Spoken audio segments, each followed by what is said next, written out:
Things First is sponsored by Ram Trucks, built to serve. Good morning, everyone. Welcome to First Things First. Jenna Wolfe alongside. I didn't know that was. Forget it, Nick. Alongside Brandon Marshall, Kevin Wilds. All right. What is going on, Nick? What's wrong? I'm sorry, guys. You're going to have to help me out today. I'm dealing with a wicked hangover. A Super Bowl hangover, baby! Let's go! Let's go! Did that look like a hungover team last night to you guys? How'd that look for you? Did he wait months for the joke, Wilds, or what? The day they won the Super Bowl. He had a jersey, It's week Carrot one. Top on the show now. All right. Well, then, let's oblige and start there at Arrowhead. Us and the 17,000 fans who were allowed in, although it sounded like 70,000. The defending champs picking up right where they left off when we saw them in Miami for the Super Bowl when the hangover discussion first began. Patrick Mahomes thrown for 211 yards last night, 3 scores. The new guy, rookie running back Clyde Edwards-Helaire, had himself a debut, 138 yards and a touchdown. Texans scored out of the gate, and then the Chiefs scored 31 unanswered points after that. Kansas City taking the win 34-20. Nick, let's start with you. How impressive were your Kansas City Chiefs last night? Listen, everything aside from a few thousand bozos embarrassing my hometown by booing a moment of unity was awesome for the Chiefs, their fans, and their team last night.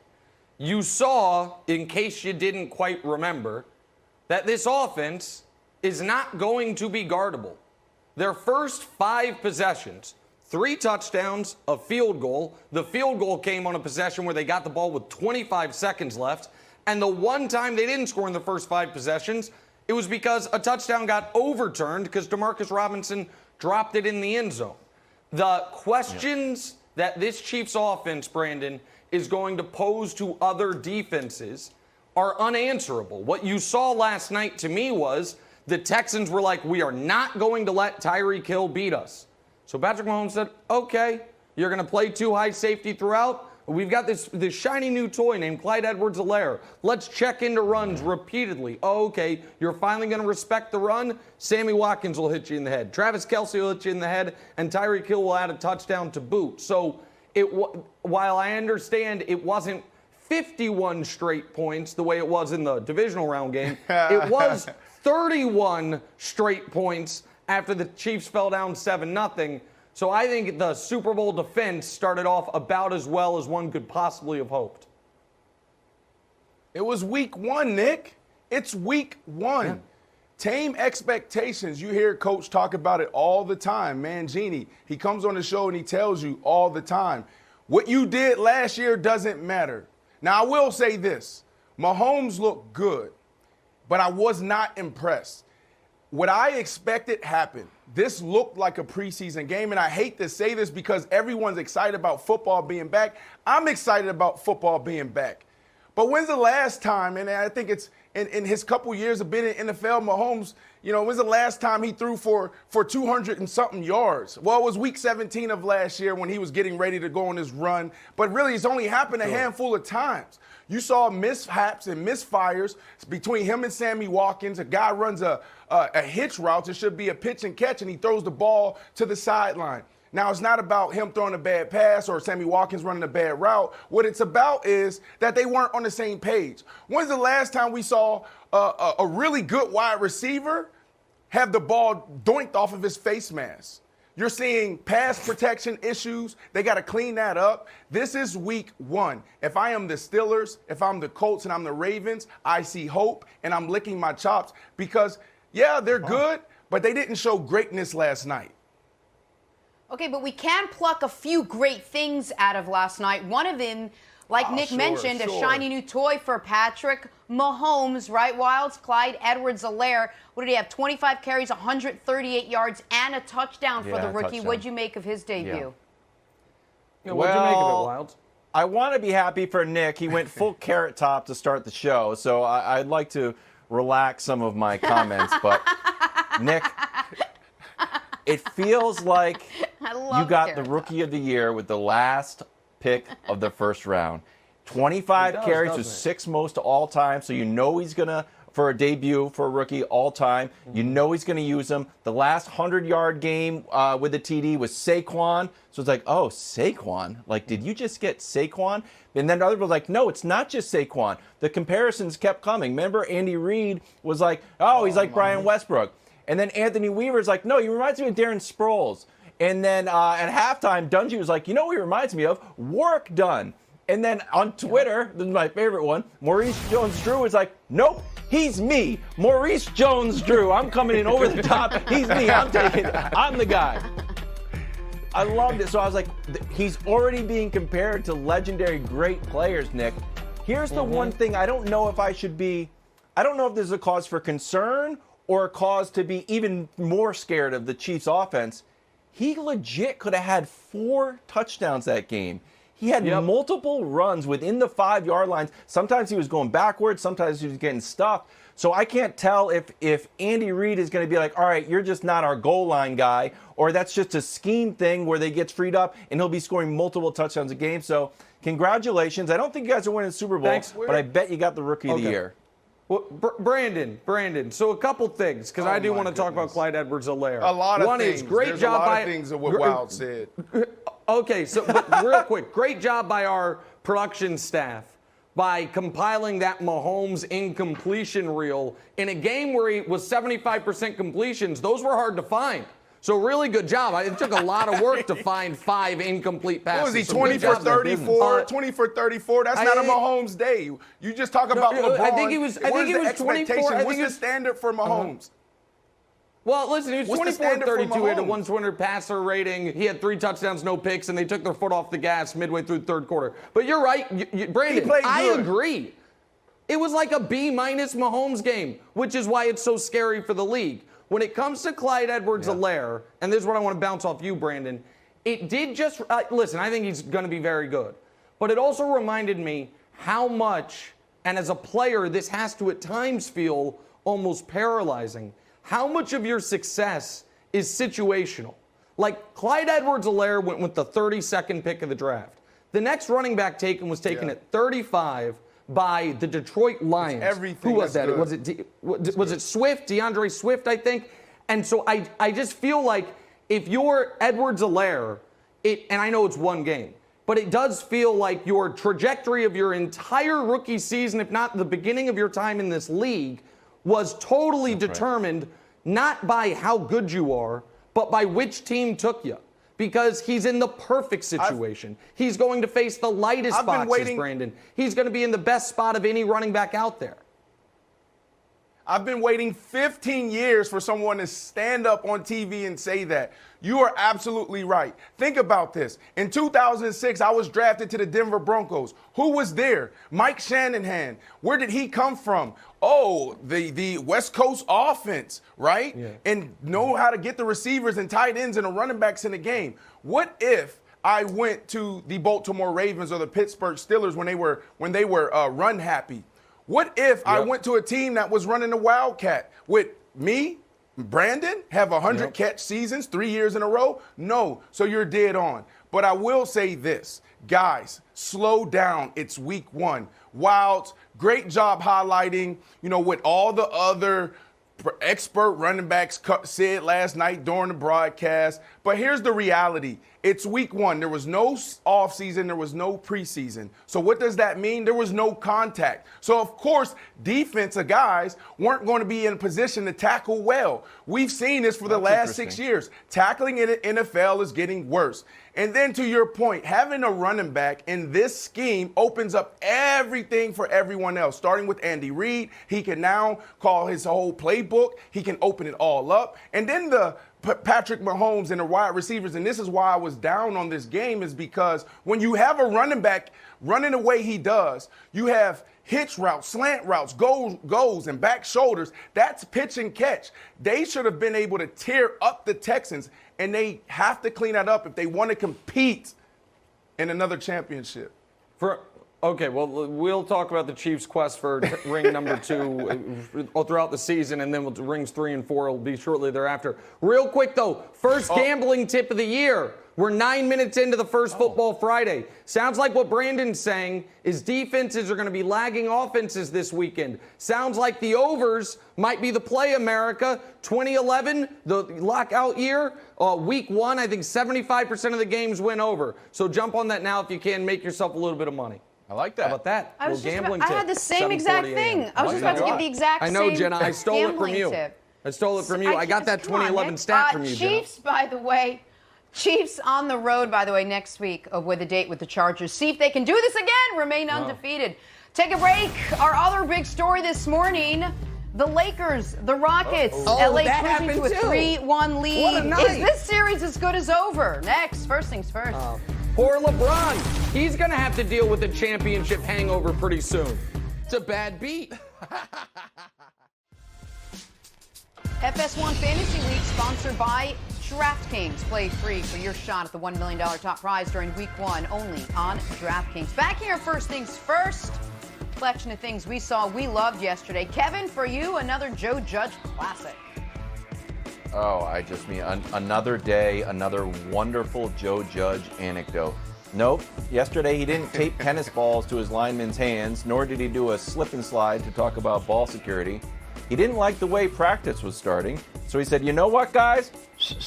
And they're like, laps? Like, no, not laps this time. We're restarting practice. Just start fresh like a theater director would do. Another take. He's the Brian De Palma of our time, the Martin Scorsese of football. We'll have another take at that from the top, gentlemen. Joe Judge. And guess, I'll give you a spoiler alert later on the show. Look for the Giants to upset the Steelers on Monday. Joe Judge, watch this. No, don't look for that, You just America. gave it to us. Don't look for that. That's a bad idea. Brandon, you love Bench Deshaun break. Watson taking a bench break. Bench break? What? Look, he drops back. He looks for his guy, D-Hop. He's not there. What does he do? He takes off. Then he goes to the bench and he sees Mahomes. He's like, buddy, I don't have D-Hop, but what we do have, we have $600 million collectively. I thought it was a cool moment in the opening game of the NFL last night. This shows the power of football. You can be on different teams and come together. America needs this. I love it. Just you I got love the it. All podcast. right, Nick, speaking of D-Hop, go boy. ahead. Oh, boy. Well, so if it's not bad enough for my good friends in Houston last night, the Rockets get annihilated, the Texans get embarrassed, and then coming off the top rope is DeAndre Hopkins with this tweet. Just a cryptic grateful. He's out there chilling. He's in Arizona. He's probably at Cliff Kingsbury's palatial estate, looking like a house out of a movie, watching these games. Like, can you believe I used to have to play for these guys? Like, look at this. They trade for Brandon Cooks. He's not involved. They give Randall Cobb $18 million. He's MIA until the final drive of the game. I'm just out here chilling, hanging out with you, drinking Mai Tais. So it wasn't really necessary by DeAndre Hopkins, but it was appreciated. That's a good tweet, DeAndre. All right, moving on. Nick, you inspired me. So what's the one thing we worry about when a team wins the Super Bowl? You mentioned it off the top. We worry about a hangover. Well, what are the tall tale signs of a hangover? Well, you get up, you're kind of moving a little slowly. Maybe you're like wearing pajamas all day. You want to stay in your robe. You got your slippers. You don't want to do anything with your hair. You That's just great. McCall Hardman from the Chiefs walking in, proving my point. This is going to be a hangover. And then the Chiefs go out and they roll over the Texans and they make me look like a moron because I had this thing all planned out as soon as this game was about to start. But, Nick, I will tell you this. I do indeed stand mildly corrected for that. All right. Tough night in Houston overall. The other big story, Game 4 between the Rockets and Lakers, and it was just too little too late for the small ball Houston Rockets. Falling behind big early, couldn't overcome a 2 of 11 shooting night from James Harden. 2 of 11 for those of you who perhaps didn't hear me the first time around. Anthony Davis was great. LeBron was great. 1 assist shy of a triple-double. And the Lakers take a 3-1 series lead with the win. But the story in this one, James Harden. Here he is after the loss. James, in a game with so much at stake, why did you guys seem so flat through 3 quarters? Good question.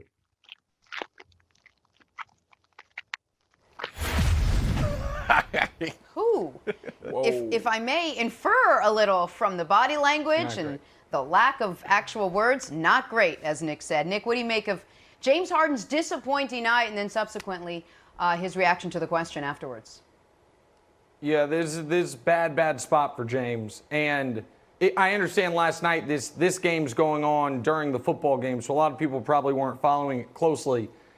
The Lakers were wildly disrespectful to the Rockets last night.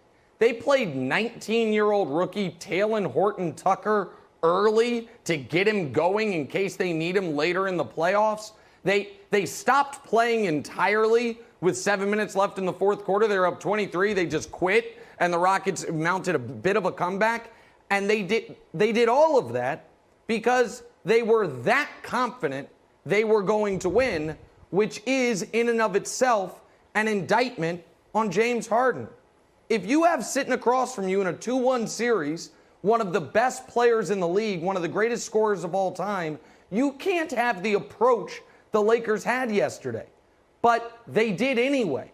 And what it says about Harden and that Harden didn't rise to the occasion is something of a glaring indictment. It reminded me of about 4 years ago, I think it was 2016, a LeBron Cavs team was 2-2 in the Eastern Conference Finals against Toronto.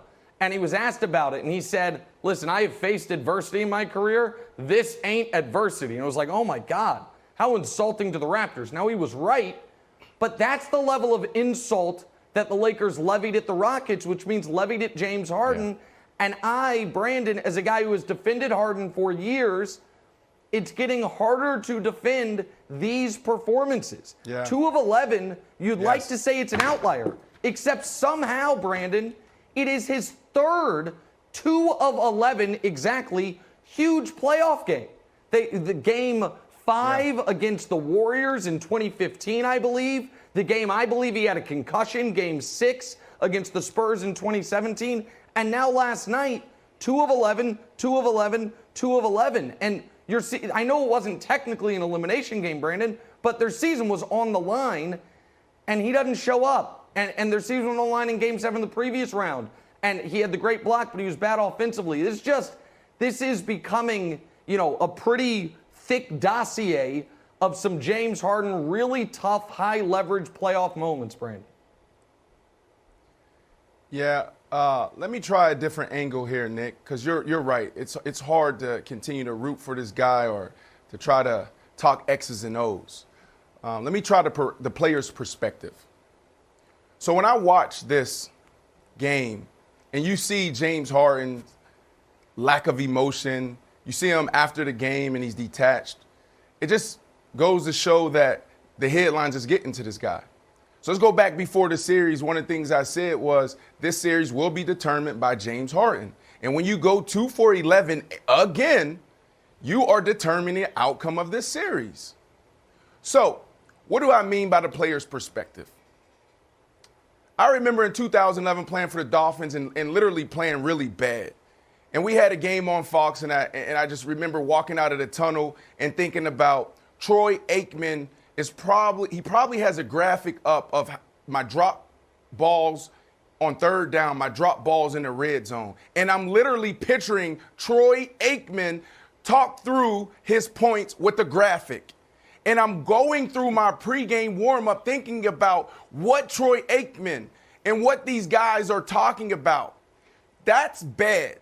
Because what ended up happening is I went from 3 years in a row catching 100 balls to catching 80-something balls.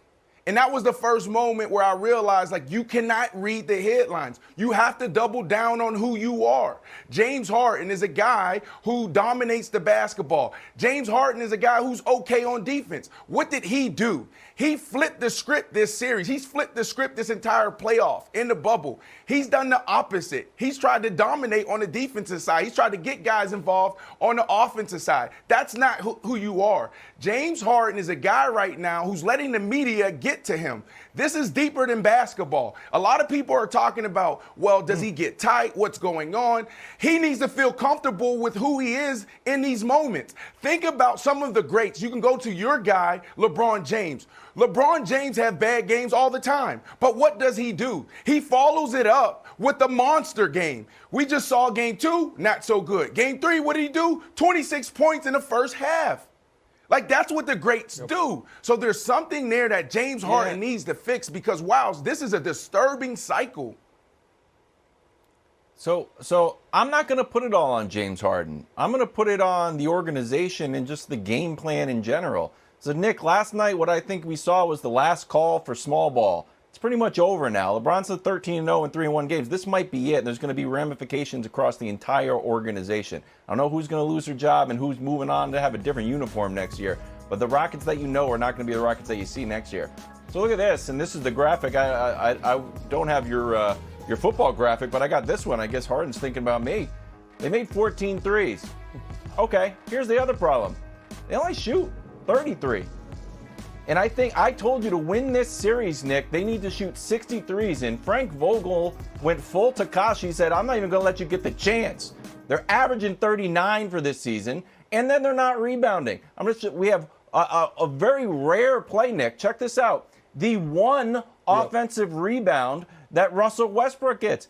One offensive rebound for the entire game. Yep. So the idea that the Rockets' magic trick, and no one's going to be able to figure out, well, Frank Vogel and LeBron figured it out. So this is not all on Harden. Tatum can have a bad game, and the Celtics can still win. The idea that we have to that Harden needs to shoulder the entire burden for the success of this team because the margin for error is so small because they have one way to win. Yeah. And if it doesn't work, it falls apart, and poor James Harden gets blamed.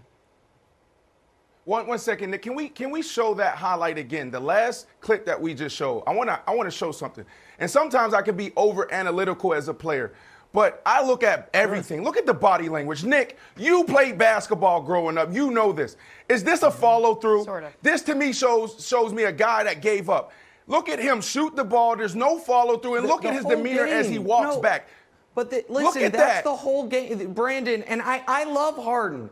And I've been one of his most vocal defenders. And as far as small ball wilds, there's some great LeBron quotes where he basically said, we can go small but still be huge. He's like, Anthony Davis 6'11", I'm 6'9", KCP 6'7". But you can play that style and still have big people out there. Yep. But you can't compare Tatum to Harden. Because Harden is an MVP. Harden's come in top 2 in the MVP 4 times. Harden is going to finish his career in the top 5 all-time scoring, much like Karl Malone, by the way, who has a similar playoff resume. And there's a great number. NBA history, almost 85% of series have been won by the team with the best player. We overanalyze it. Who's the best guy? Okay, that team almost always wins.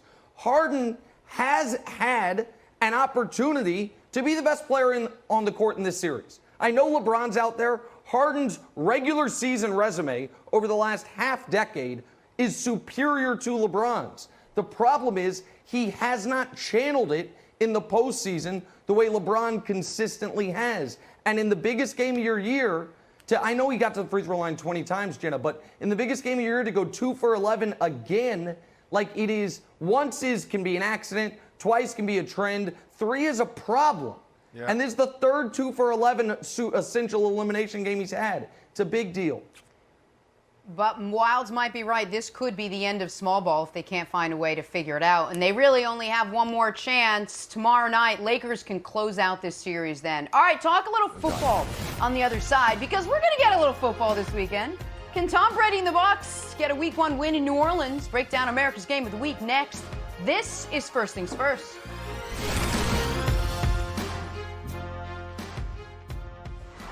Fox NFL Sunday is back this week with a great slate of early games, followed by America's Game of the Week. Bucs, Saints, Brady, Breeze going head-to-head. It's going to be a good one. Check local listings for the games in your area, or you can watch it all on the Fox Sports app. All right, we'll get to Tom Brady in just a second, but first, sponsored by Mattress Firm, where they help you rest easy. Dallas Cowboys set to open their season Sunday night in Los Angeles against the Rams. Our first look at Mike McCarthy's Cowboys and Dak Prescott's and Zeke's and Jerry's. All right, you get it. I'm going to stop. Brandon, Rams Cowboys. How do you see this Sunday night net matchup playing out? Oh, this is going to be a close one. I like the Rams. There's just too much uncertainty with travel and, it's just a whole nother procedure and operation. But I'm really looking forward to seeing Coach Mike McCarthy and his new wrinkles. He's been sitting in the barn for a year. Let's see what he got. Yep. I think you got one team going this direction, the other team going this direction. Not only do I love the Cowboys in this game, America, this might be your play of the week as long as the line stays at 2.5. Get it now before it moves up to 3.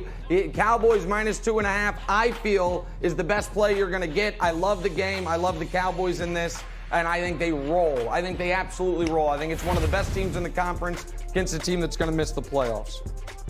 Now joined here by Coach Eric Mangini. Coach, we're talking the game of the week. Brady and the Bucs headed down to New Orleans to take on Drew Brees and the Saints. First time in 5 years that Tom Brady enters a regular season game as an underdog. Our friends at Fox Bet have New Orleans favored by 3.5 in this one over Tampa Bay. Set your TiVo, folks, 4 p.m. Eastern on Fox. Brandon, though, let me start with you. What is the key to this game, Bucs Saints? Ooh, let me see. Let's start. There's 3 keys. Let's start with the first one.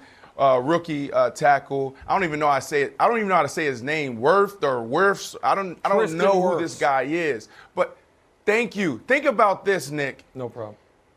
When I made it to the NFL in 2006, we went to Foxborough.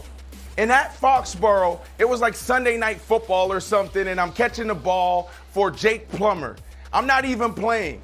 And he's throwing me the ball, and I'm catching it, I'm tossing him back. And then all of a sudden, fireworks took off. And I remember just being in awe, like, wow, I made it to the NFL. And all I heard in the distance was Jake Plummer saying, Brandon, focus. And I was like, oh, snap, okay, we have a game. So think about being the guy that has to protect Tom Brady, the GOAT. So this is a thing that we all need to watch, okay? The second thing, we need to watch the dynamic between Bruce and Brady. When you look at this, the last 15 years, Bruce's offense is historical for throwing the ball down the field, taking 7-step drops, telling his quarterback, stand in there, take the hit. What have Tom Brady done the last 15 years outside of the Randy Moss years? Oh, the opposite.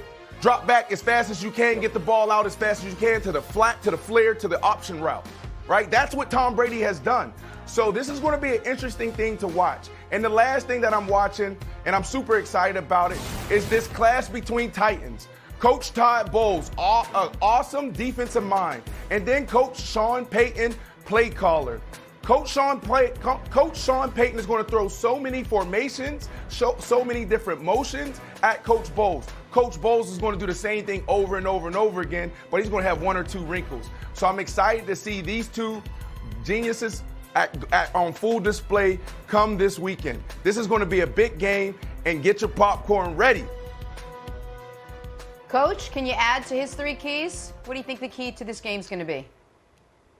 Yeah, first of all, I'm so excited to watch this game. This is continuity versus change. This is what could have been in New England if Tom Brady had stayed. New Orleans staying with Drew Brees versus overhauling the system. Yep.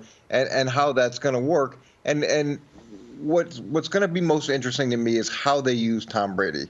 Whether or not this becomes Bruce Arians' system and Tom has to learn it, or whether or not Tom gets to add or use the majority of the system that he's comfortable with. And when you bring in a player for a limited amount of time, and Tom's there for a limited amount of time, who's achieved at a high level, the best chance for his success is if he does what he's comfortable doing, because then he's got answers to the questions, and he knows where to go with the football, and he knows how to solve whatever problem anybody can come up with, and there's going to be a bunch of problems in game 1 of the season.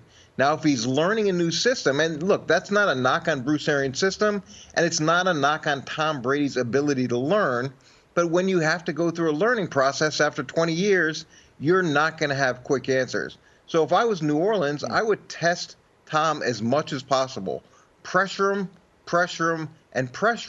and see whether or not he can figure out where to go with the ball. And that seems like it shouldn't work because it's Tom Brady, but it's not Tom Brady in a place that he's comfortable with. So that's what I want to see from the Saints. Coach, not shockingly, I think you nailed it from the Saints' defensive perspective, because historically, blitzing or pressuring Brady has been a death wish. But the last 3 years, he's gone from the greatest quarterback ever in the face of an extra rusher to decent to below average to last year was downright awful in the face of an extra rusher, was throwing the ball away with total, I mean, not just regularity. It looked like his first read was the ball boy on the sideline if you sent a blitz at him. And my question, Coach, would be, you're talking about the different ways that the Brady system or Arians system. But part of the reason I think Brady played the way he did last year was he knew our defense is so good, I just have to limit mistakes. If I don't turn the ball over, we are almost assuredly going to win this football game. The Patriots last year, every single one of their victories, they held their opponent to 17 points or less. So he knew he wasn't going to be relied on for the massive play.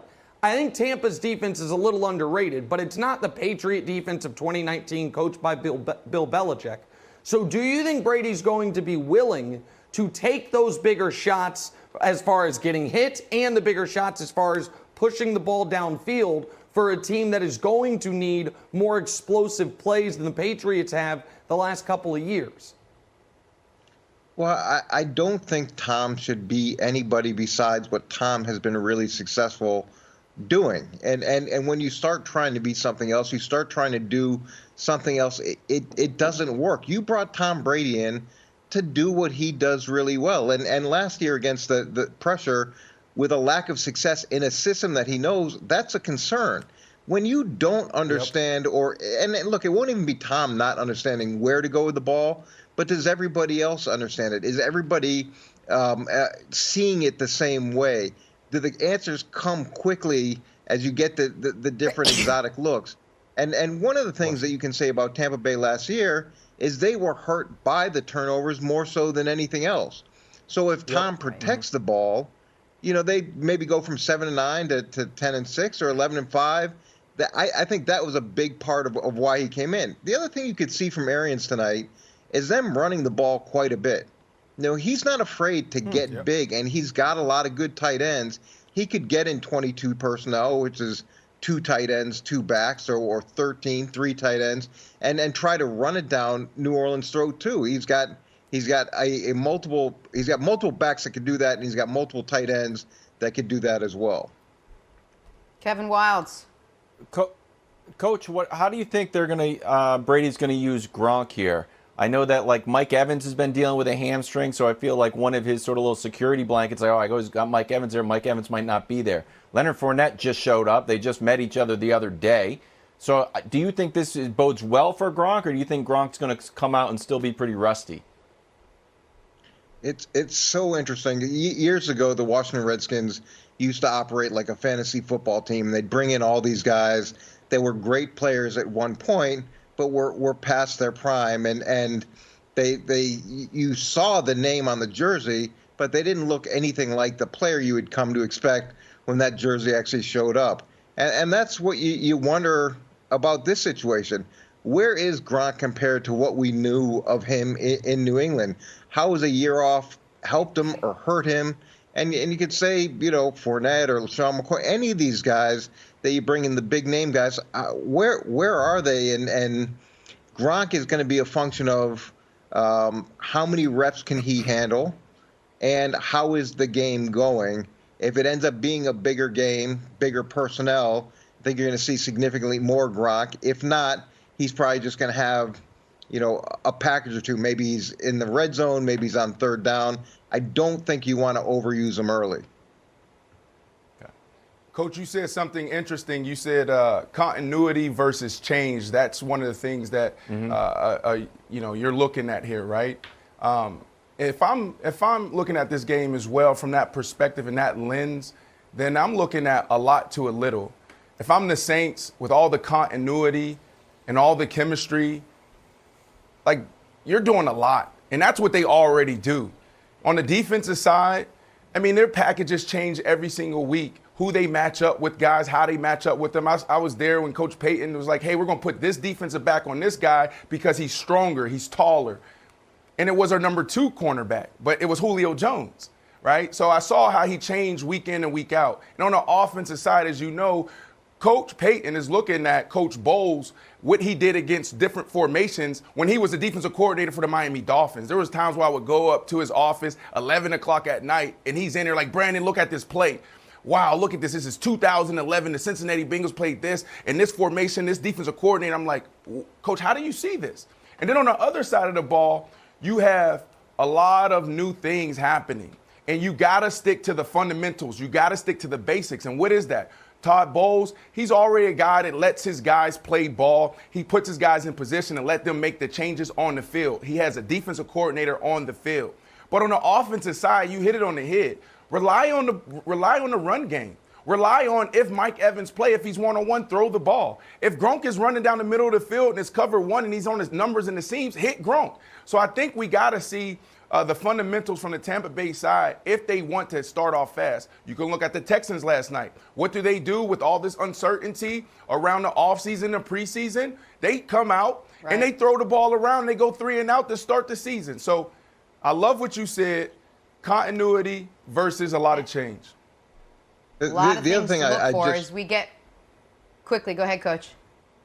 I would just say the other thing you could potentially see is some no huddle out of Tampa Bay, and that would help clear things up for Tom in terms of the looks that he sees. It doesn't have to be hurry up. Just give the illusion of hurry up so he gets information and he slows down the defensive pressures by New Orleans. Not just Tom, underdog Tom Brady for the first time in 5 years. Bucs Saints, America's Game of the Week. Looking forward to that. FS1 Fantasy Week sponsored by DraftKings. Play free for your shot at the $1 million top prize during week 1 only on DraftKings. Back with our top story this morning, Texans, Chiefs, and we had some football last night. The defending champs picking up where they left off when we last saw them in Miami for the Super Bowl. Patrick Mahomes throwing for 211 yards and 3 scores. Rookie running back Clyde Edwards-Helaire had himself a debut, 138 yards and a touchdown himself. Texans started strong, got on the board, and then the Chiefs scored 31 unanswered points. They go on to win 34-20. Coach Mangini back with us. Coach, what's your take? Did last night's win by the Chiefs put an end to any concerns of a Super Bowl hangover by this team? No. Absolutely 100% no. Look, not that I totally know about this, but I'm pretty sure you can get drunk and wake up the next morning and still be a little bit drunk. And just to give you some of my experience is when we won the Super Bowl the first time, okay, we beat the Steelers in the AFC Championship game, and they were 13-3, and we only had 1 offensive touchdown, and we blocked a punt, we had a pick. Okay, it was a close game, and the teams were evenly matched, and they were the significant favorites. So we win the Super Bowl. We open with them the next year, and we beat them 30-14, and we're rolling. And the next week we go and we play the Jets, and we beat them, I think 44-7. Okay, we're rolling. The next week we beat Kansas City in a shootout, 41-38, and we're rolling. And then the wheels fell off, and we lost 4 straight. And things, got a little bit better, but we end up 9-7. So there is some momentum that happens early in the season. I'll say anything that's happening right now in this early part of the season is all going to have an asterisk because of the offseason that we had. And teams are going to come in radically different levels of preparation. There were a ton of good things from Kansas City, and that's all positive. But there were some things from the Texans that make you think, maybe they're not as ready for prime time as a lot of people hoped. Yeah, I mean, Coach, I said that earlier, and I'm trying to convince Nick that he needs to just slow down because it's about matchups. and it's week 1. Let's have these discussions week 5, week 6. Because if you really turn on the film, there's a lot of things that can be fixed and tweaked. Did Mahomes look good? He did. He looked really good. Did he look great? No. But everyone around, there's a lot of room for improvement. And where do we need to improve? Pass pro. What does that mean? We got to protect this guy. He can't get hit. We need to shore up the pocket. And then also, this dynamic between him and his pass catchers, they got to tighten it up. Like, they weren't as efficient as they were last year. But why is that? Because there was no offseason. There was no preseason. When's the last time we saw balls being doinked off a wide receiver's face in the wide open in the end zone? Good receivers, you don't see that. You don't see Mahomes drop back, Watkins run a 9-yard stop. He's wide open, and he throws it to the sideline, and Watkins is looking around like, where are you throwing it, bro? So we got to slow down for that reason. Then also, we don't know what's going to happen week 5, week 6 around the league. Here, doink. Explain it, Nick. Brandon, okay, so off season to catch that ball, I don't get it.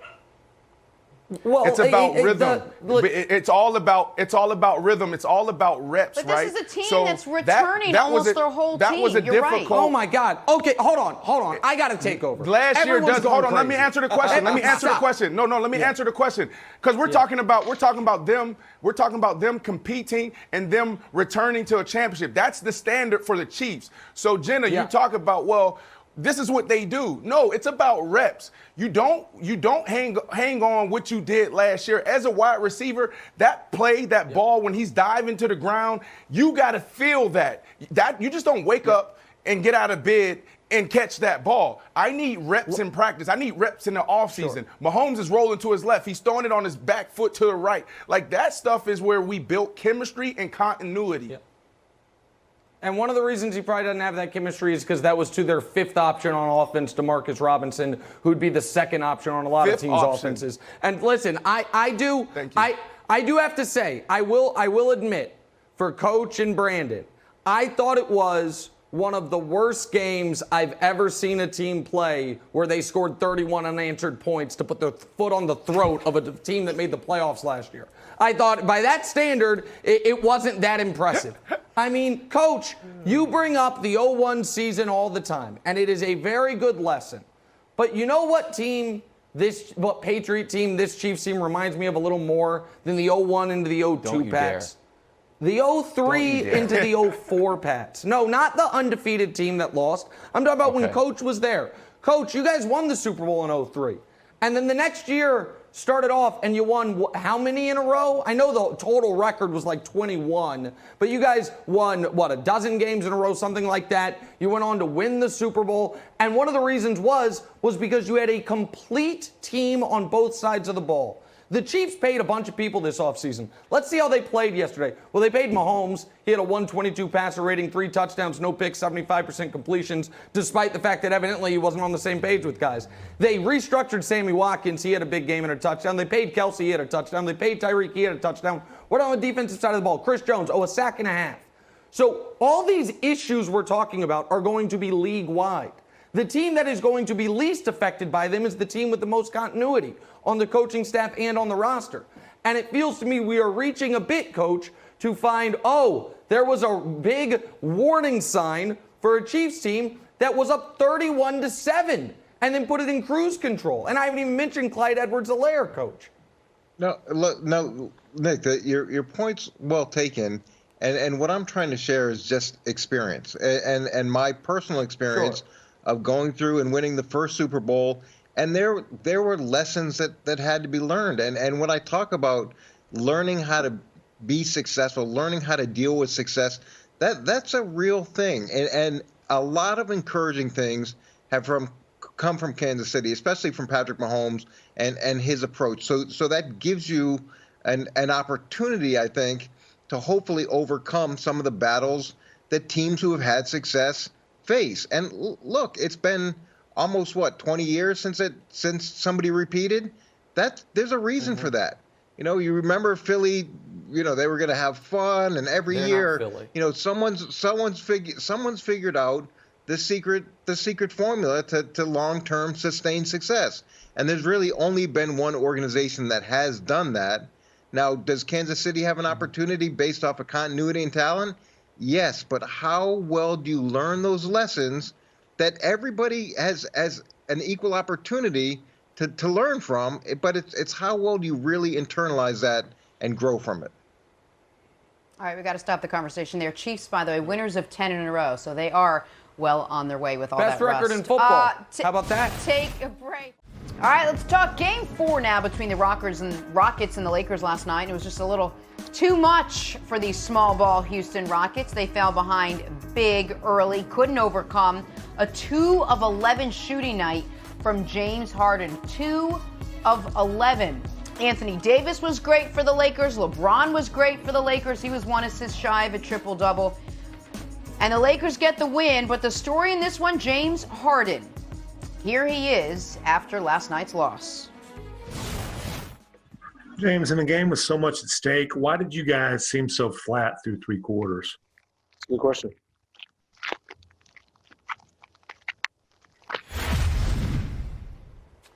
And with that, we welcome in Chris Broussard. All right, Broussard, what did you make of James Harden's performance last night? It was sad. It was sad. Look, I'm a James Harden fan. I don't go as far as Nick to say he's the best player never to win a championship. And I'm guessing Nick has maybe come off of that after another playoff clunker last night. But I am a huge fan of his game. I'm not one of those that thinks he's boring, thinks he's horrible to watch. I understand how difficult it is to do what he does one-on-one. So I'm a fan. But this was sad. And the 2 saddest things were, one, I wasn't surprised. This has become an expectation now from James Harden. He is now 1-6. If we call last night an elimination game, which let's face it, it really was, he's now 1-6 in those games. He entered shooting 25% from 3 in his first 6 elimination games in the playoffs. And there's something about 2 for 11 because this is his 4th playoff game where he's 2 for 11. I would love to credit the Lakers defense because it has been terrific. And it was last night. They're throwing different looks at him. They deserve some credit. But the thing is, this has happened against Golden State. This happened against Oklahoma City in the last round. This has happened against San Antonio and even the Lakers in the past. So this is on James Harden, which leads me to my second point. The second saddest thing about this is that it looked like Harden conceded. Like he just gave in and said, you know what? I am that guy. I'm that guy they've been saying I am who doesn't deliver in the big moments. No field goal attempts in the 4th quarter. I'll give him. He had 8 free throws in the 4th quarter. That shows some level of engagement. But for a guy that good not to have any field goal attempts in the 4th quarter of an absolute must win, it seemed to me like he gave in. And we talk about Russell Westbrook and, you know, his playoff struggles. He obviously was pretty good last night. He never gives in. But I would rather have a guy go out swinging, go down swinging, trying to do too much than to kind of shrink and just concede. Chris, this is what it is, man. Originally, I said that this series will be determined by James Harden. And when you go 2 for 11, you are determining the series. But I want to approach it from a different perspective. I want to approach it from the player's perspective. 2011, I was having a terrible year with the Miami Dolphins. And it was you guys that was covering games and people covering, the people on the beat, the bloggers. And I would listen to the headlines. And I remember this one moment walking out on the field and thinking that Troy Aikman was talking about me right now. And I pictured a graphic. I pictured this graphic of Troy Aikman saying, 3rd down, Brandon Marshall's drops on 3rd down. Brandon Marshall's drops in the red zone. And I remember thinking like, well, usually there's 2 cameras on me. I know that. I know that cameras are on me when there's a good moment and a bad moment of games. They want to get the star player's reaction. But now there's probably like 4 cameras on me and graphics being built around me because I'm having a bad season. And you are right. there's something seriously going on with James Harden, because when you look at him being detached, when you look at how he's responding in his press conferences, there's something disturbing is happening. James Harden needs to double down on who he is. Now, is it too late now? Yes. But this offseason, he needed to look himself in the mirror and say, who am I?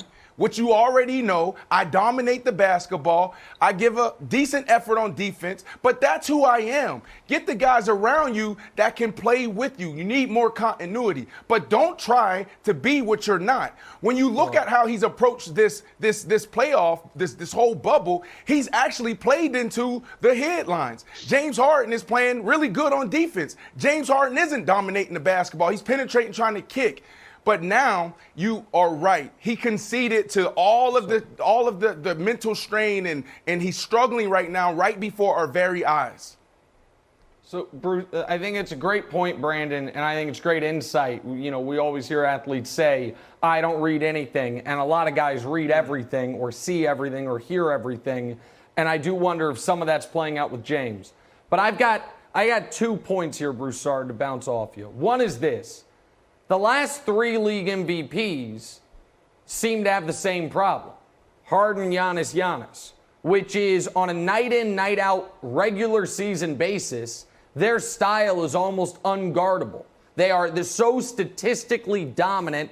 I know you feel like the right guy has won the MVP all of the last 3 years. Giannis hasn't been officially been named, but he will. But then those games are not translating to 2 weeks in a postseason against a set opponent who can study you and break down your flaws. The other maybe bigger issue, because you said it looked like Harden gave up or wasn't engaged.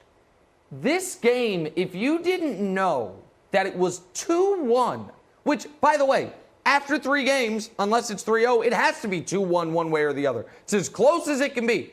You would have thought this was 3-0.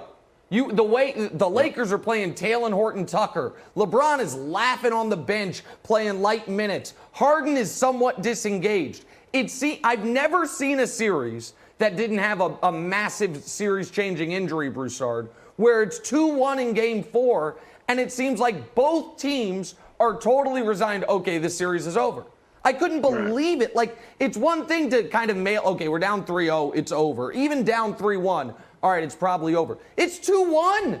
It's 2-1, and Houston could feel like, man, we could have won Game 2. We should have won Game 2.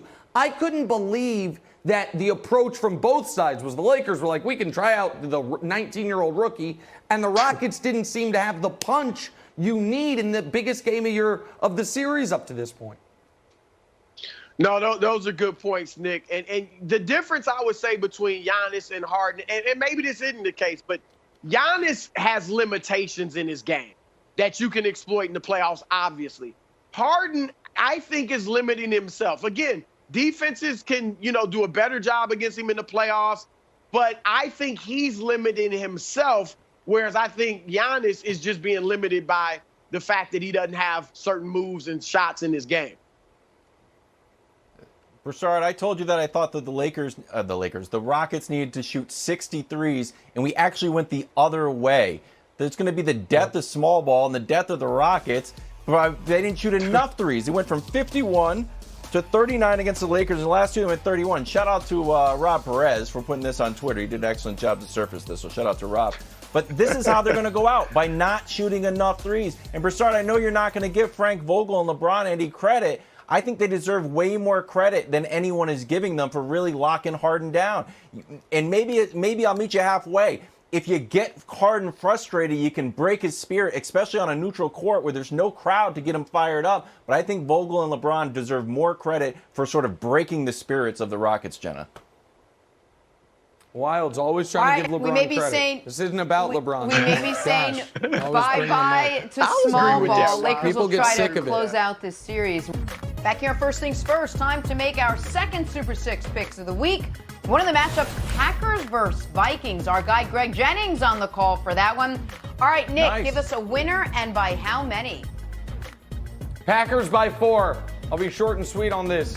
Even though I like the addition of Yannick Ngakoue for the Vikings, at Packers by 4. That's my pick. Take it to the bank. Win some money. Hopefully Terry's money. Oh, take it to the bank.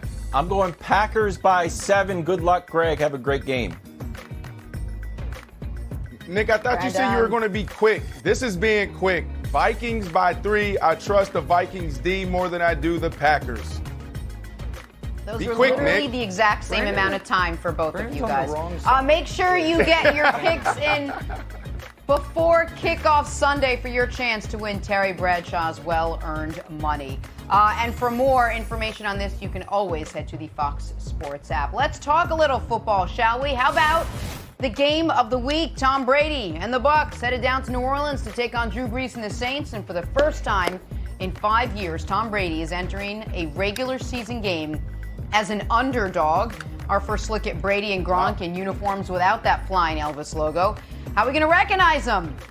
We welcome in head coach Eric Mangini again. Coach, what do you expect to see from Tom Brady in his Bucs debut? Has he made a full turn as a Buccaneer, or will there be remnants of sort of Patriots verbiage and whatnot as he takes the field Sunday? Well, what I'm hoping for is a lot better performance than that clip that you guys showed right before the break, where him and Gronk are in the kiddie pool and discussing, like doing match game or whatever it is.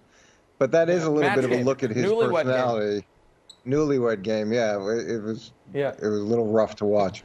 But I'm hoping the performance is not going to be as rough to watch this weekend. I do have serious concerns about Tom's ability to process things quickly in a new system, and I think that is a fundamental mistake going into this game, especially against a defense that can bring pressure with their defensive line, but also can mix in a lot of blitzes. And I know it's never perfect when you're trying to blend systems, so I do think that they should lean as heavily as they possibly can, especially early, into a package that Tom is really comfortable with and has answers for, because he's not mobile. That's not his game. Mm-hmm. And one of the reasons they brought him in is to protect the ball. And I understand it's no risk it, no biscuit, all that stuff.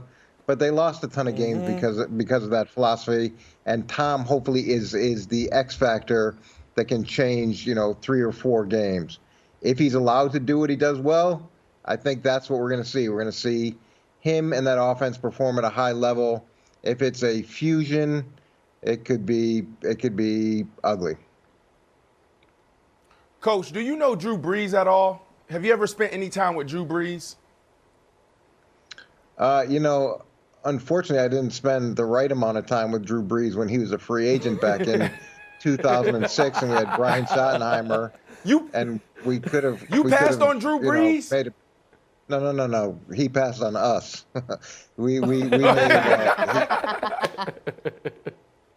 Coach, listen. I wish I so could, my last. I don't know which is worse, but it happened. Yeah. Coach, my last cup of tea in the NFL, I spent a month in New Orleans. And one of my first times in the weight room was a Friday. Friday, it's a fast Friday. We're going over our last little wrinkles of the game plan, doing red zone, and just, focused on situational football, 2-minute drill, et cetera, et cetera. And after that practice, I walked in the weight room. And it was me, Drew Brees, a practice squad player, and 2 strength and conditioning coaches. And I sat there on the Stairmaster for 30 minutes watching Drew Brees walk back and forth, looking in the mirror for 30 minutes. And I went to the strength and conditioning coach and I said, Coach, what is he doing? He said, Brandon, he does this every Friday. He's going through every single play in every single situation that can possibly pop up in a game. And he said when those people in that bubble walk out, he's going to go and do it again, but actually jog through it. And I said, oh my goodness, this guy's brilliant. And when I was there, like these packages and formations and the strategy and the motions, it's so much. So I say all that to say this. The Saints, they're going to throw so much at the Bucs. There are going to be so many formations. You're going to see 3 or 4 guys running on and off the field at the same after every play. And then on the other side of the ball, what you have to do, and you said it, you have to embrace the fundamentals. If you want Tom Brady to start this thing off on the right foot and you want to have some early success, lean on the run game. You have Ronald and you have Fournette. Lean on that. If Mike Evans play, if he's one-on-one, just stick to the fundamentals and throw the slant to him, the hitch, the go route, the back shoulder. You can throw in a few little pop passes here and there. You got Gronk, you got Goodwin. Just take the matchups that's given to you. So on one side of the ball, you're going to see a lot, and then on the other side, we need to see a little. This is going to be the game to watch. Super excited about it. Nick, I don't know how you see it, but this is where I'm going to have all of my kids and my wife on the couch saying, let's watch this matchup. Oh, listen, it's the most fascinating game of the week, but there is one possibility that has yet to be raised on this show, and I just think it's almost irresponsible to not prepare the audience and prepare Kevin Wildes for this possibility.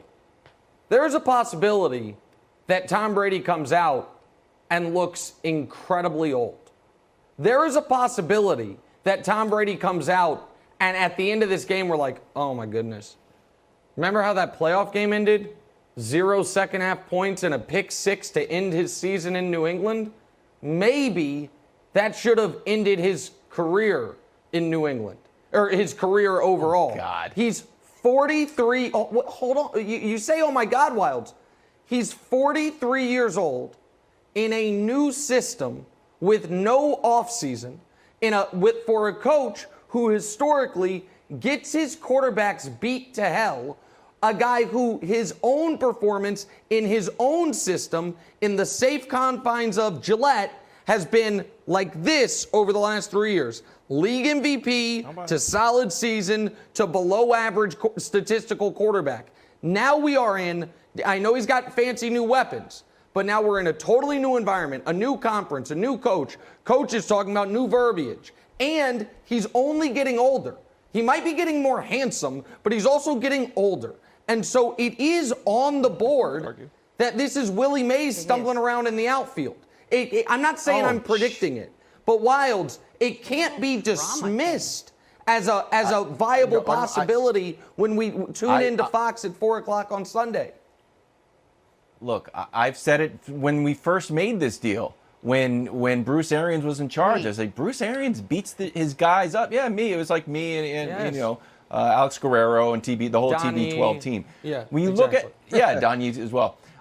When you look at how much Bruce Arians gets his guys hit, that's not what Tom Brady wants. Big Ben got sacked 47 times. Andrew Luck got sacked 41 times. Carson Palmer 37. Jameis got 47 last year. Tom Brady was only 27. Coach, I know you weren't impressed with the Chiefs' big win. You're like, it's the first game. It's like there's a lot of things to solve. You can't have a lot of takeaways from the first week. Can it go the other way? Can you see stuff the first week where you can definitively say, oh, this is troublesome? I don't think you're going to be at that point the first game of the season. But to Brandon's point about Drew Brees working out on Fridays and the mental side of it, that's the point I'm making with Tom. Allow him to have the confidence in the mental side so he doesn't get exploited on the physical side. He's going to look really old if he has to think through everything and react physically. If he can react with a system that he knows, he's going to look a lot closer to the Tom Brady that we've come used to seeing. Just say no and love. Thank you so much for today. As always, enjoy some football this weekend. All right, well, while the former Patriots quarterback gets set for his debut, the current Patriots quarterback doing the exact same thing. Cam Newton taking the field for New England this weekend. First things first. Let's go. Time now for Four Things First. Bunch of things we saw, we love. Kevin, you're up first. Another classic from Joe Judge. Oh, one of the greatest minds in American sports, Joe Judge, did not have a slip and slide yesterday, nor was he taping tennis balls to his linemen's hands to reduce holding penalties. He didn't like what he saw and started practice all the way over like a theater director. It was like whiplash. From the top, Joe Judge. Do it again. From the top. Joe Judge. I love it. Brandon, you love Deshaun Watson taking a bench break. Oh, I love D. Man, this guy can play some ball. He dropped back and he looked for D-Hop and he wasn't there. So what does he do? He takes off and he has his seat. And these guys just talk about what? Oh, our money. This is $600 million collectively sitting on the bench. Thursday night football. I love this for America, showing two different guys from different teams coming together. Can't we all just get along? All right, moving on, Nick. A timely tweet from D-Hop caught your eye? Yeah, I'll tell you where D-Hop was when Deshaun was looking for him. Sitting at Cliff Kingsbury's palatial estate looking like the house out of Parasite, thumbing out a tweet, mocking his former team. Grateful. Hashtag friend goals. I think he left out because he was obviously sitting with Kingsbury when he sent it. Like, should I send the tweet? Had a few cocktails? Go ahead and send it. Send it, D-Hop. So this is a little extra salt in the wounds of my friends in Houston. Rough year. The Astros underperforming. The Rockets about to get eliminated by the Lakers. And the Texans, now to be fair to the Texans, they didn't allow a 51-0 run in last night's game. Instead, it was a 31-0 run that DeAndre got to watch from afar instead of being on the field for, Jenna. Trending the right way. Well, what is the one thing we worry about when an NFL team wins the Super Bowl? We've talked about it all day, the dreaded hangover. And what are the telltale signs of a hangover? I mean, I've never had one, but when I Google it, a little slower to get up in the morning. You don't really want to get dressed. You wear your pajamas. You got your robe on all the time. You're wearing your slippers, maybe a security blanket like a teddy bear. Oh, McCole Hardman from the Chiefs walking into the game last night, proving my point. I already started texting Ket, our executive producer. This is what I'm doing. Hangover, throw it in Nick's face. And then the Chiefs go out and they roll over the Texans. And once again, I got to fall on my sword. To that, I say, Nick, perhaps I stand corrected on the hangover a bit. What is he wearing? Come on. Dress like you want the job. Time now for drawing a blank. Patrick Mahomes threw for 3 touchdowns in the Chiefs' season-opening win last night over the Texans. Pretty much more the same from the Chiefs' offense.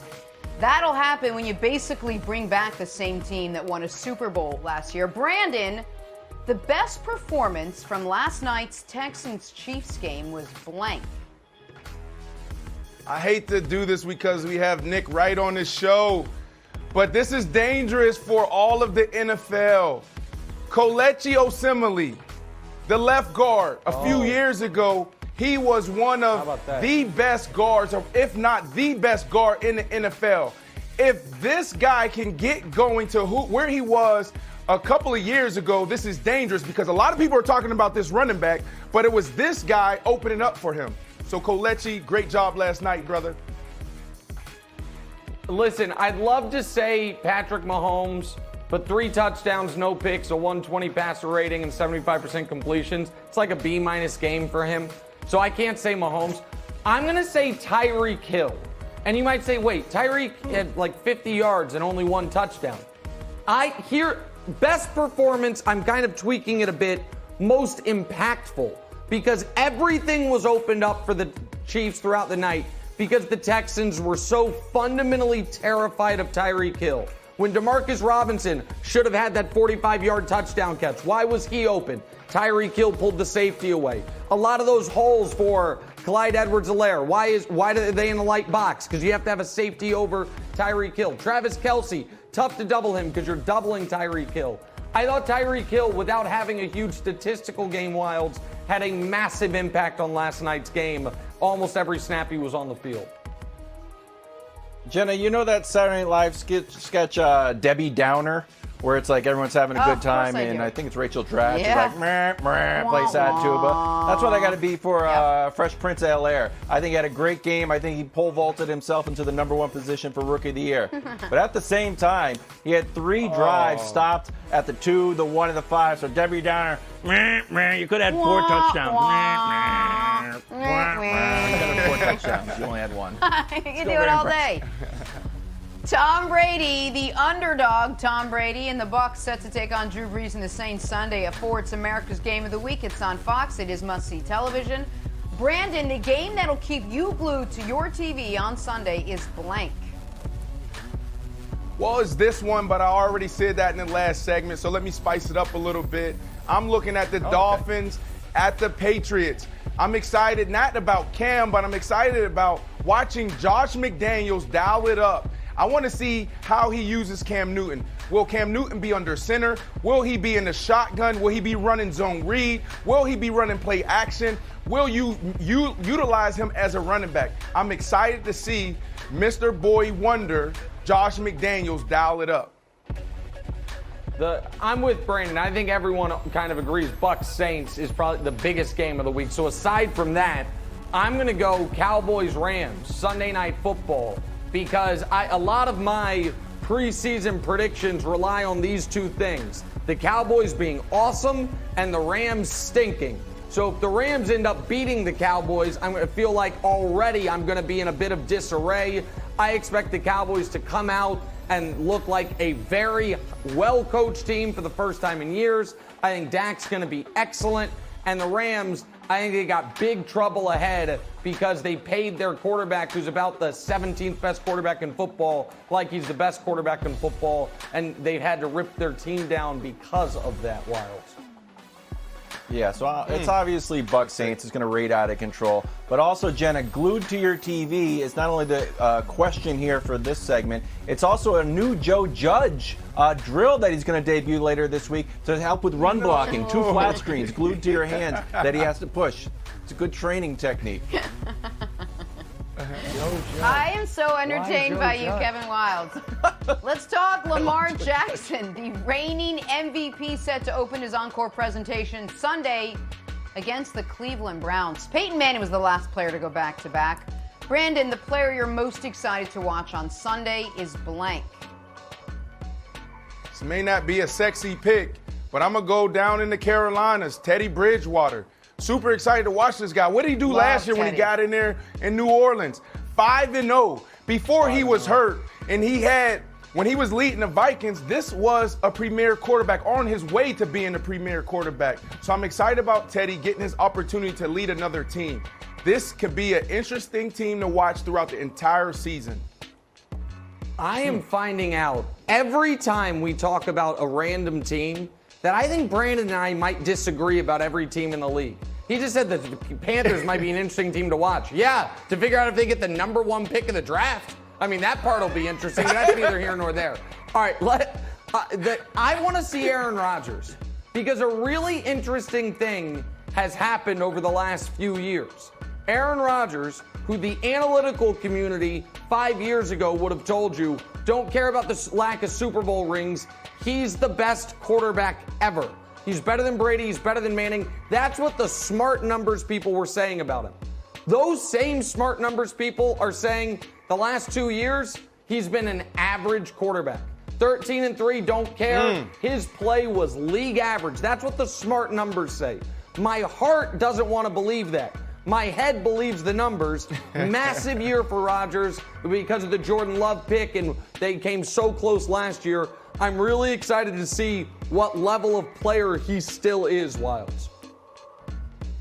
Jenna, I've got 2 answers here, and they both involve a Cam Newton jersey. The first is to see Cam Newton put on his own Cam Newton jersey. The second, and Nick, I know you're bigger on Twitter than Instagram, when you're going to Instagram the picture of the Cam Newton jersey I bought you while you're watching Patriots-Dolphins. I don't know if you're going to take one picture or one of those ones where I have like multiple scrolls with different angles, a wide shot, the swipe, a tight shot. So just let me know. Tag me on I it too, checked, it's Wilds. I can do that because it's so crazy. I checked yesterday the Goodwill store on 135th and 5th in Harlem that I dropped it off at. It's still there. So I could go back. I could buy it. I think it's like $6. I could go back and get it or maybe pose in the store with it. I'm not sure how. Are we going to do this all year? It's week 1. It's week 1. All day. You mentioned Aaron Rodgers, Nick. His Packers open up Sunday as underdogs in Minnesota against the Vikings. Year 2 for Rodgers under Matt LaFleur. So, Brandon, the team that should be on upset alert in week 1 is blank. Let's go out to the Bay. San Francisco 49ers. Ooh. When you got Kyle Murray on the other side, it's hard to prepare for. You just can't mimic that speed in practice. You have to put a wide receiver, a DB at quarterback to try to get your defensive guys the right look. Kyler Murray is a guy, man, that has huge upside. And DeAndre Hopkins is also there. So that's my pick. The 49ers, they need to come with it, or Kyler Murray and this team can run all over the field. Now that's the team that should be worried about the Super Bowl hangover, the Super Bowl loser from last year. But I got a trivia question for America. There are only 2 quarterbacks in the NFL who have beaten Lamar Jackson in a regular season game. We all obviously know who one of them is. Come on. Do you know who the other one is? The answer is 1, Baker Mayfield. Ravens-Browns, week 1. Wow. The Ravens, were they a one-year wonder? The Browns, as bad as they were last year, they did beat Baltimore in one of the more shocking upsets of the season. Kevin Stefanski is your coach instead of a guy you picked up off the bus stop. That'll help you. Baker's not going to be second in the league in picks. Odell's healthy. Jarvis is healthy. Maybe a little Browns touchdown upset over the darling Baltimore Ravens. How about that one, Kevin Wildes? No shot. Ooh, I like that. Brandon, I'm going to go right after you here. And I know I make fun of Joe Judge, but that's only because he does ridiculous practice drills. The Giants seem to really believe in him. And I'm not sure if I 100% trust Big Ben back. We just don't talk about him being off for a year. So I would put Steelers on upset alert from the Giants. The Giants are going to win 3 games. The Giants are going to crush win 3 Joe games. Judge and then pick his team. You can't continue to crush Joe Judge and then pick his team. One more time, folks. He loves Nick, Joe Judge. your Chiefs remain undefeated after last night's win over the Houston Texans. Fox NFL Sunday back this week. Great slate of early games followed by America's Game of the Week. Bucs, Saints, Brady and Breeze going head to head. It'll be a good one. Check local listings for the games in your area or watch it on the Fox Sports app. Back here on First Things First, our top story this morning, Chiefs-Texans, the defending Super Bowl champs, picking up where they left off. Solid team, better than average quarterback. Patrick Mahomes, excellent in this one. Throwing for 211 yards, 3 scores. While on the other side, Deshaun Watson could have used a little more help on offense, had more help on offense, and lost that help last year. Chiefs take the season opener. They roll to a 34-20 win over the Texans. All right, Nick, start with you. How impressive did the Chiefs look last night? Well, it almost looks like they didn't miss a beat from last season, except they added a really interesting rookie running back. And that's exactly what it is. If there was any team in the league that was going to be least affected by this very unique, unprecedented offseason, it would be the team that returned 20 of their 22 starters from last year, that has their entire coaching staff intact thanks to the fact that the rest of the league was idiotic and didn't hire Eric Bieniemy away, and that has the continuity of not only bringing guys back, but locking their core up to long-term deals. And how did that core do? Well, Tyreek Hill's on a long-term deal. He scored a touchdown. Sammy Watkins restructured his deal. He scored a touchdown. Patrick Mahomes, he got signed for a decade plus. He threw 3 touchdowns. Who am I leaving out? Oh, that guy, Travis Kelce. He signed an extension, scored a touchdown. What about the defensive side? Chris Jones, how'd he do? First game under his massive new deal. Oh, a sack and a half. And was massively disruptive throughout. And that's not even to mention the fun new toy Andy Reid has to play with. There is a really, in Clyde Edwards-Helaire, there is a really interesting quote that Patrick Mahomes gave. I think it was on The Shop last year, but I'm not quite certain. Where he said, it was on The Shop, where he said, I'm just now learning how to read defenses pre-snap. He did. And I think and that was about 9 months ago, right? And now, with an off-season for him to continue to improve on that, what I saw last night was Mahomes saying, oh, you have 2 high safeties? I'm just going to check into a run.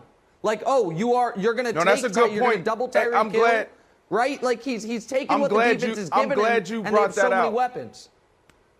Go ahead. No, I'm glad you brought that up because at the quarterback position, it's 80% mental. And we always say that, all right, in sports, it's 80% mental, 20% physical, but we never work on the mental game.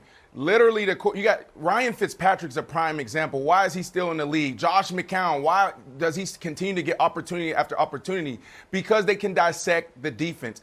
Tom Brady, why is he still in the NFL at 40-something years of age? You just highlighted the decline of Tom Brady, which is true. Because when you drop back and you can pre-snap, all right, I know it's cover 3, post-snap, oh, they rocked the cover 2, then I got to go to the 1, to the 2, to the 3. Like, it makes the game easier. So the NFL should be scared because this guy, if he's maturing and he can dissect the defense that way, it's lights out. All the success he's had so far has been on the physical side. But, I agree. Nick, I agree. Slow The rich down. got richer for Nick. They got richer. They got richer, Brandon. You got to look at them, and you knew the weapons coming in. You knew Kelsey was there. You knew Sammy Watkins. You know Tyreek Hill. You know Mahomes would get even better. And then you look around, it's like, did they have the offensive rookie of the year? Because it sure seems like that 25, 138 and a touchdown. Slow down. And they're going to use them 25 touches in a debut. It's 6th most of all time. So you know Andy Reid's got him there. It's like, all right, let's go. The last 100-yard rusher with a TD is Saquon. And then it got worse. The comparisons just kept on coming. We know Andy Reid said he was like Brian Westbrook. Anthony Weaver's like, hey, it reminds me of Darren Sproles. Oh, my he's scoring like Darren goodness. Sproles. Yep. At halftime, Dungy's like, he's like, work done. And then finally, at the cherry on top, Maurice Jones-Drew says, you know what he reminds me of? Me! It's me, Maurice Jones-Drew back out there. So, Nick, the only negative to it, if I was like running the tape with the new Fresh Prince of Bel-Air, I would be like, hey, great game, an amazing debut, national Can we television. slow down? You probably could have had Can we 4 slow down? touchdowns. You kept on getting. You could have I agree, had 4 Brandon. touchdowns. It wasn't good Slow to down, slow guys. down. It's It week wasn't good 1. access. It's Brandon, week why 1. do you want to Here's my slow question. down? I know, Why Nick, do we you- want to slow down, Brandon? I want to slow down because Yeah. here's my question to you. Did Mahomes and the Chiefs look good? They did look good, but they weren't great. If they had that same game plan and played that same game against the Baltimore Ravens or even the Pittsburgh Steelers, whose the second half of last season's defense was lights out, what would be the outcome? This is week 1, guys. You're talking about a running back in the first week of the season with no preseason, no physical contact. Look how many missed tackles there were.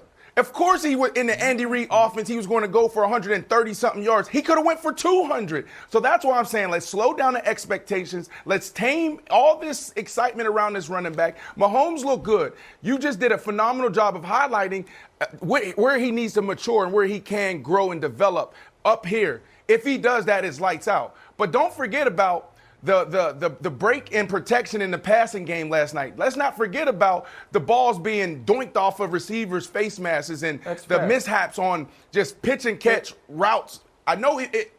So let's slow down. That's all I'm saying. Brandon, Please, let's slow down. So you brought this up before the show, and I just want to reiterate it to the audience, which is there's going to be an element across the league of this week and maybe next week as well that feels a little preseason-y, because there is going to be a mistiming, because defenses haven't been hitting people. There's not going to be that level of sharpness that you're going to see once the season's in full swing.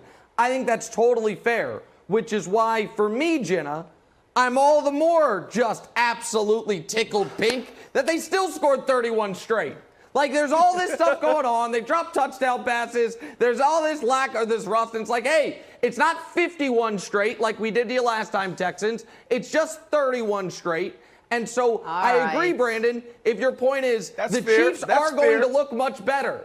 They're going to look much better. And, Jenna, it's going to be glorious. Before we move on, I get the rust for the Texans and for the other teams, but this Chiefs team brought almost everyone back. So if you're seeing rust, I agree with Brandon. You got to question it. You got to slow your roll just a little bit. We got to move on to America's Game of the Week. It is a good one. It is Tom Brady and the Bucs headed down to New Orleans, take on Drew Brees and the Saints. First time 5 years Brady's an underdog in a regular season game. Our first look at Brady and Gronk in those beautiful Bucs uniforms starts Sunday 4 Eastern on Fox. All right, Brandon, back to you. What is the key to this game? Oh, there's 3 keys. There's 3 things that I'll be looking at. Let's check them out. The first one is the rookie right tackle. You got to think about what could be going through this guy's head right now. I remember early on in my career, actually the first big game I had, catching the ball for Jake Plummer. I wasn't even in the game plan. And then we're in Foxborough and the fireworks take off. And I remember this aha moment where I'm in the NFL and I'm looking at the colors, and I'm looking at the flyover, and then I hear somebody in the distance saying, Brandon, wake up, focus. And I was like, oh, snap, I kind of lost myself. This guy has to protect Tom Brady, the GOAT. So we got to look there. The second thing is this dynamic between Bruce, the play caller, and Tom Brady. Bruce, for the past 15 years, his offenses is known to throw the ball down the field, and he's asking his guys to be strong, stand in the pocket, and take the hit. What has Tom Brady done the last 15 years outside of Randy Moss? The total opposite. Get the ball out as fast as possible to the flat, to the flare, to the 5-yard options, to Edelman, and then every once in a while take our shots. So it's going to be an interesting thing to watch there. And the last point, and the last thing we all need to watch is two masterminds going head-to-head. Coach Sean Payton, also play caller, and Todd Bowles, defensive coordinator. You have to watch this. What you're going to see is so many different formations. You're going to see guys motion across the ball. You're going to be seeing, after each and every play, 3 or 4 guys running on and off the field from the Saints side on the offensive ball. On the defensive side, Coach Bowles, he knows exactly what he's getting, and he's going to put his guys in position to make the adjustments on the field. Coach Bowles is notorious for making sure he has a defensive coordinator on that side that can get them in the right place. So I'm excited to see these key matchups. Well, and I'll add it because I do feel like Wilds, there is the vast majority of the discussion on this game is about the Bucs because they added Tom Brady. And the Saints, on the other hand, are like, hey, we've maybe been the most consistent team in the conference the last 3 years. We've had 3 straight just crushing gut punches in the playoffs. This might be our last year with Drew Brees before we have to tear it all down. Like, we are kind of the favorites for a reason. But Wilds, I just want to prepare you and America emotionally for something. On the spectrum of possible outcomes, on the right side of that, bell curve, if you will, is Tom Brady looks the best he's looked in 5 years.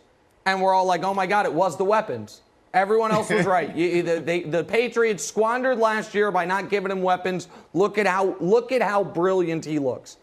On the left side of that curve, Wilds, is, oh no, Brady's 43 in a new system, being asked to drop back and sit in the pocket and get hit, and they're not on the same page. And Julian Edelman, his safety valve's not there. And Gronk didn't even play football last season.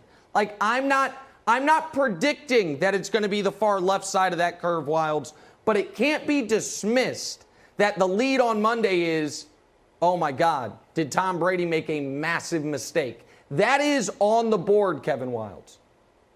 I hate to say it, but it has crossed my mind, and I think you're right. And here's why. Drew Brees is not 25, but we're not talking about, what about Drew Brees? The continuity that the Saints have gives him a lot of protection. Now, without Mike Evans and without Hall of Famer Julian Edelman, you forgot the Hall of Fame part, is Brady going to be a little bit nervous out there? You're like, I'm in a bad spot. And next thing you know, Sack City, which Bruce Arians seems to love since all of his other quarterbacks in the history of his career have spent a lot of time on the ground, Jenna. Nerves? You're going with nerves for Tom Brady at age 43? That's what you're going with? No shot. NFL Week 1 gets underway on Sunday. Ton of NBA playoff action this weekend. We got a bunch of things. Have a great weekend, everyone. We'll see you back here first thing Monday morning. Stay safe, everyone.